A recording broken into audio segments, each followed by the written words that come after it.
There is more than 3 points on the line this weekend as Bradford City host Carlisle United, managerless Carlisle United, and in today's video I'm going to be breaking down both teams' start to the season and what my starting 11 would be if I was Graham Alexander. Now my team Bradford City, on the whole, we've had a pretty positive start to the campaign. We currently sit 9th in the League 2 table. After 4 matches we've got 2 wins, 1 draw and 1 defeat, scoring 6 goals and conceding 4, which leaves us on a positive 2 goal difference and 7 points. Our last couple of matches then have been a win, a draw, a win and a loss. Them last couple of matches then being a 2-2 draw at home to Newcastle United's under-21s, losing 4-3 on penalties. Their second goal was an absolute disgrace, the way that it somehow managed to find its way into the back of the net. We actually played quite well in there. There's a few good debuts from the likes of Chet Diabate and Jay Ben, but disappointing to lose that one on penalties. Just before that we had a 2-1 league defeat against Grimsby Town. We were absolutely terrible in this game. Grimsby definitely deserved to win it, and it should have been a lot more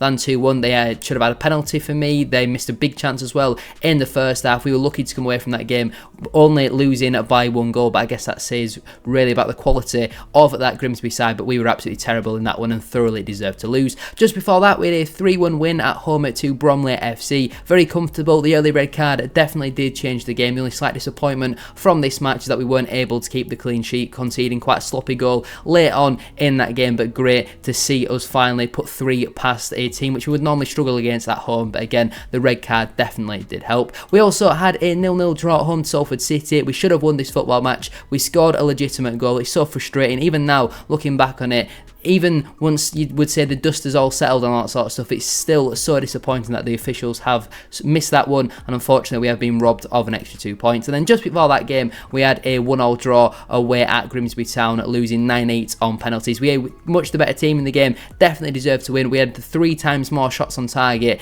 than what Grimsby did in this match. We were definitely the better side, and again they had the better penalties on the day, and when it comes down to penalties, who took the better penalties? Grimsby did. They deserved to go through, so no real complaints for me, and on the whole, like I say, a pretty positive start to the season. Compared though to Carlisle United, who've had an absolutely shocking start to the season so far. They sit 21st in the Sky Bet League 2 table. After 4 matches they've got just the 1 win, 0 draws and 3 defeats, only scoring 3 goals but conceding 9, which is the second worst in the division. They have the worst goal difference in the division at the moment with -6, and obviously have only got the 3 points. Their last couple of matches then have been a 2-1 defeat at home to Nottingham Forest under-21s. Carlisle seem to love a loanee from Nottingham Forest under-21, so I'm surprised that they've not picked up anyone from there. Statistically, they were much the better side in the game. They equalised in the 88th minute, but again, that lack of concentration saw them concede in the 94th minute. Looking at their team, it was fairly strong. I wouldn't say it was full strength, but a lot of people in there you would expect to start the weekend, the likes of Sam Lavelle, John Mellish, Cameron Harper. Maybe not Sam Lavelle, actually. I think they've got a couple of players back from injury, but Harrison Neal, Dan Adu, AJJ as well, potentially Luke Armstrong, Dom Sadie. There was a lot of players in there who you would think would be in and around contention for starting at the weekend, so I guess on the whole that was actually quite a disappointing defeat for them. They also, just before that, had a 2-1 defeat at home to Tranmere Rovers. Former player Amari Patrick bagging a brace in that game. Again, Carlisle had loads of possession, plenty of shots, but nowhere near enough shots on target, and Tranmere defended well. They got the job done, and it was, I think, inevitable really that Paul Simpson was going to lose his job from that point, and unfortunately for his sake he did go on to do so. Just before that they had a 3-0 defeat away at MK Dons. They were terrible in this game, in all honesty. MK Dons completely popped them off the park, as you would expect them to do. Not many sides are going to go there and pick up all 3 points this season. I think Bradford City kind of caught them cold on the opening day of the season, but Carlisle never looked like scoring in this game, and MK Dons never really got out of second gear. Before that match it came Carlisle's only win of the season so far in the form of a 1-0 victory against rivals Barrow AFC. Barrow didn't even register a shot on target. Carlisle had a lot less of the ball in this game, and it goes to show in a lot of these that you don't necessarily need loads of possession to go and win the football match, apart from the MK Dons game aside. But it was obviously great for them to finally get up and running for the season. Barrow thought they equalised in the last minute, but thankfully for Carlisle's sake that was given as offside. And then just before that game they had the cup defeat, I do believe, against Stoke City, where it was kind of expected in all honesty. They're a championship side, they've got a lot of quality in there. I don't think you can really put too many complaints towards that Carlisle side. They went full strength in this game and were unfortunately for their sake unable to get anything out of it, and that has been the story of Carlisle's season so far. Individual errors, not taking chances, but I think the main concern for me is a lack of creativity and a lack of pace in there. They've brought a little bit of that in with a couple of loanees, but I don't think that strength in depth is there. They're having to play Ben Barkley in midfield at the start of the season, which tells you everything you need to know. But now we're going to get into the team that I would go with if I was Graham Alexander. But just before we do that, please make sure to drop a like on there for me. If you could try and hit 40 likes on today's video, that would massively appreciated. And don't forget as well to subscribe to the channel if you are new, and get your score predictions and starting 11 in down in the comment section down below. Who do you think will be Bradford City's first goal scorer at the weekend? Now I would stick with the 3-1-4-2 formation. I do think at times we are going to need to be able to adapt to a back 4, 4-3-3, 4-2-3, when we can't just stick with this and hope that changing personnel will solve that, because we saw against Grimsby that the formation we were playing simply was not working. You cannot just put that down to the personnel. Sometimes you're going to have to be adaptable, and I don't think we are so far, so it's a little bit of a concern for me, but we've seen in the past it can be a very successful formation for us, so I don't have many complaints. In goal, I've gone with Sam Walker. I don't think his spot is going to be under much trouble after Colin Doyle's performance on Tuesday. I don't think he was particularly amazing in that game. I think Doyle should do better for the first goal, and maybe it could react better for their second goal as well. Sam Walker's had some good games this season, had some iffy games as well, like at the weekend against Grimsby, but he's a solid goalkeeper for this level, so he starts for me in between the sticks. Into my back three then, at right centre back, I've gone with Czech Diabate. We know Aidan Baldwin is going to be out for 3 to 4 weeks with that hamstring injury. Callum Johnson still not available, and Diabate played there on Tuesday and looked very confident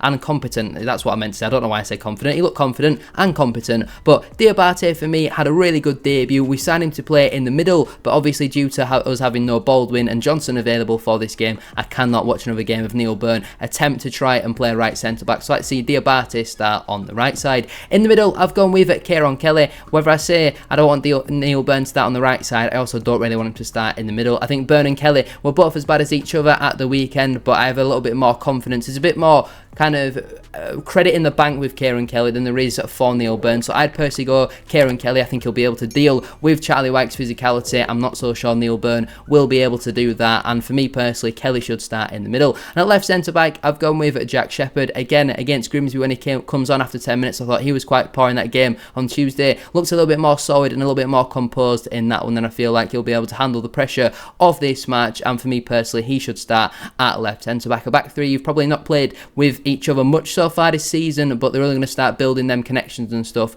once they start playing games together. And obviously Diabate and Shepherd have not come here to sit on the bench all season. As my holding midfielder, I've gone with the captain at Richie Smallwood. Didn't really have much to do on Tuesday night, in all honesty. Was just kind of spraying the ball from right to left in that first half. Second half didn't really have much defending to do, in all honesty. Against Grimsby, I thought he was poor, but he was one of the better performers in that game. He was my player of the month as well for the month of August 2024. I thought he had a really good month on the whole, and for me personally, he definitely needs to start in this game. We need that leadership and experience in the midfield if we are to get anything out of it. In terms of my midfield four then, at right wing back, I've gone with Jay Ben. I feel like from what I saw off the bench against Newcastle's under-21s on Tuesday, I really do like the look of Jay Ben. We're at home and we need to be on the front foot, and I think Ben will be able to pin Cameron Harper back into his own half, and he looks really good at going forward. The ball he put into the box for Andy Cook's goal is absolutely excellent. He put in another few decent crosses as well, and Brad Halliday hasn't quite been up to the level so far this season. I'd still have Halliday on the bench, but Ben for me is coming to play similar to Diabate and Shepherd, and for me personally, Jay Ben should start at right wing back. In terms of my two central midfielders, this at the moment is probably the hardest position on the pitch. As we know, Anthony Sarcevic is going to be out for the next 3 to 4 weeks, which is a big blow for Bradford City. But firstly, I've gone with Alex Patterson. I feel like his position is up for debate at this moment in time. I guess both these positions are up for debate. No one's really grasped them and taken that opportunity in any of the games they have played so far. Everyone's kind of shown glimpses, but they need to be doing it more consistently. I like Alex Patterson's tenacity in the midfield. He can score a goal, he can create a chance, and I feel like we're going to need, again, his leadership, his experience in there. We saw him be captain away at Altrincham in pre-season. He's got that leadership about him, and I feel like he's going to be key for us in this match. He's got a bit of a point to prove as well to not only the Bradford City fans, but maybe himself himself to try and back up that goal away at MK Dons at the start of the season, because since then he has been fairly quiet. Partnering him, I've gone with Clark Adore. Might be controversial, but I think Adore does deserve to start this game based on performances so far this season. A couple of assists in there already for him, and you look at the other options in there. Jamie Walker hasn't impressed so far this season. Bobby Poynton has shown glimpses but hasn't quite done it consistently enough. Whether Adore has played as a number 8 or as a left wing back, I think he's played quite well, so for me personally, he should start in midfield alongside Alex Patterson. Their midfield's going to be big, it's going to be physical, we're going to need players to get out of tight spaces, and Clark Adore is the absolute perfect man to do that for me. And at left wing back, I've gone with Tariq Wright. I'm not the most confident in this selection, in all honesty, and I was thinking so close about putting Lewis Richards in there, because I think Richards has performed better so far this season. I thought on Tuesday going forward he was quite good, but if Richard didn't give that free kick away in the last minute, which saw us concede on Tuesday, I might have put him in this team. But the last time we were at home, Tariq Wright had a really good game in there, and I feel like his pace is going to be key. Carlisle's team isn't the quickest, so hopefully he does use that and can get some good crosses into the box. If it's not working, I guess Lewis Richards can always come on. As my two strikers then, at first I've gone with Andy Cook. He's on 3 goals now this season, I'm pretty sure 3 of them in all 3 different competitions that we have played in as well. It should be 4 in all competitions and 2 in the league, obviously, because that goal that he was robbed against Salford. I'll probably go on about that all season, if not for the rest of Andy Cook's career, because if he finishes like joint as Bradford City's all-time top goal scorer, and we come back to that goal, can we have a little asterisk next to it, because it was a legitimate football goal. But Andy Cook is what Andy Cook is. Hopefully he can score in this game. He loves a goal against his former sides, but he's always struggled against Carlisle. They're going to be singing all the chants about him, about the fireworks kept him up and all that sort of stuff, but that's only going to thrive him on. It's only going to motivate him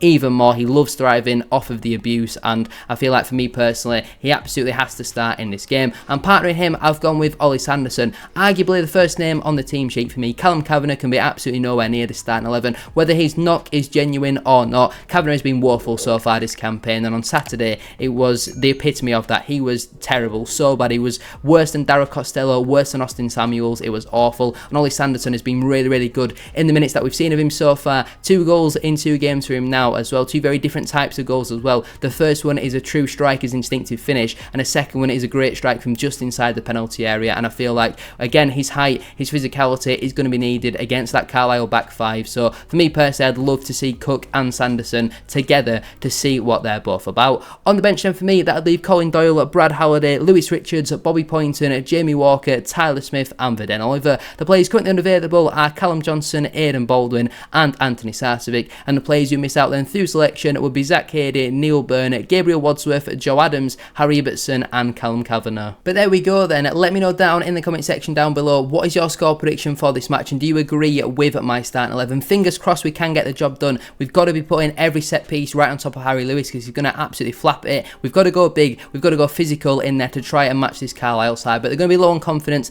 They're managerless. Who knows what sort of effect that could have, but judging by Tuesday's result, it's not had much of an effect so far. I feel like if we get at them really early doors, go at them, try and score an early goal like what we did against Bromley, and hopefully we can finally embarrass Carlisle United. You know, our record at Carlisle isn't amazing. We've not won there since 1985, so it would be nice to get one over on them so early on in the season, and obviously it'd be very good for our promotion hopes. But if you want to know what my score prediction is, make sure to go over to the main channel, SHD, to go check that one out.